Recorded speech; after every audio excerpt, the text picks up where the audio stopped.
Gohan Beast. Lately in the Dragon Ball community, there has been an ongoing war of if Gohan in his Beast mode has surpassed the power of Goku and Vegeta due to the recent chapter of Dragon Ball Super and many statements from even the author of Dragon Ball himself, and some find it hard to believe because we now have a Goku who has true Ultra Instinct,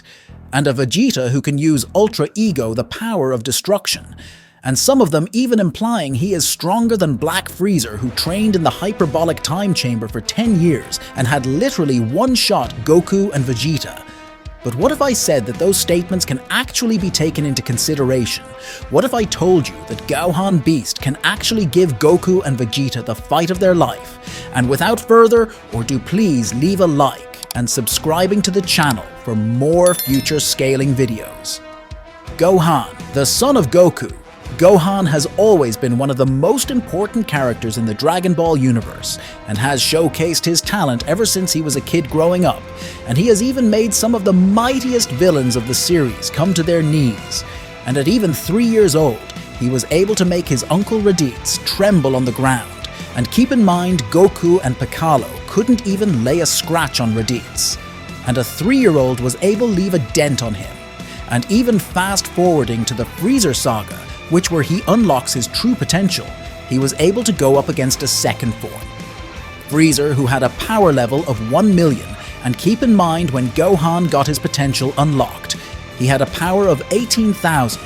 and he was still a child, and even many warriors couldn't do this. And going forward to the Cell saga, where Gohan trains in the hyperbolic time chamber, and emerges out as the strongest in almost a year of training with Goku. And even Goku wasn't worried about Cell because he knew Gohan could defeat him, and even gave Cell a Senzu Bean to further prove a point. And Gohan did prove a point by turning Super Saiyan 2 and demolished Cell in the entire battle to the point that ignorance was the one to cost him, but eventually he won the fight. Now after 7 years of not training, he is even able to put up a fight against the Demon King and gets his potential unleashed and unlocks his ultimate form, and uses it to demolish Buu, and even surpassed Goku's Super Saiyan 3 form, which he earned in the afterlife. Now going forward to Dragon Ball Super, where gods have been introduced and Gohan has decided to become a scholar and a father, Freezer comes back to Earth stronger than ever, and he literally just one-shots a Gohan who has stopped training for months after the Buu saga, and Gohan is so helpless that he has to try and focus his energy to reach Goku for help in Beerus planet. And after this arc, Gohan decides to fully train with Piccolo and trains alongside him for almost a year,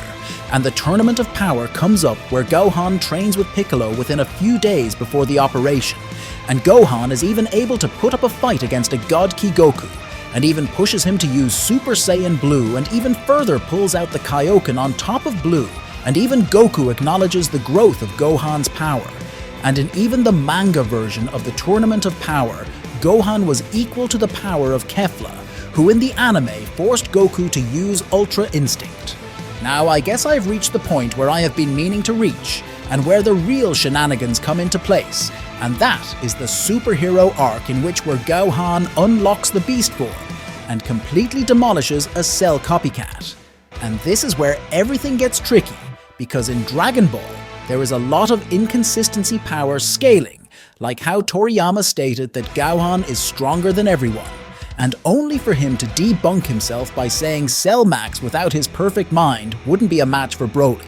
And if you follow the Dragon Ball Super manga, you know that Goku and Vegeta surpassed Broly in the Granola arc, and what I can do is I can break it down to this. In the recent chapter, it is implied that Whis was told by Bulma that Gohan had surpassed Goku and Vegeta, and obviously, we can't take her seriously because she doesn't know anything about Saiyans and power, but Whis himself kind of implies it as well. And if you have read the manga, you would know Gohan has had the power to surpass Goku and Vegeta, and this is promoted heavily in the superhero promotion material that Gohan is the strongest warrior ever.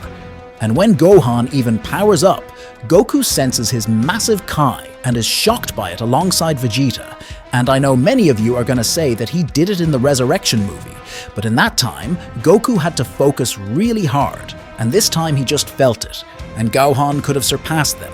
Since if you watched my entire video, you would know ever since he was a kid, he has been on top, and some people can say the form is unearned, but at the end of the day, Gohan has always been unfair, and his potential is just too much. Now thanks for watching the video, and hey,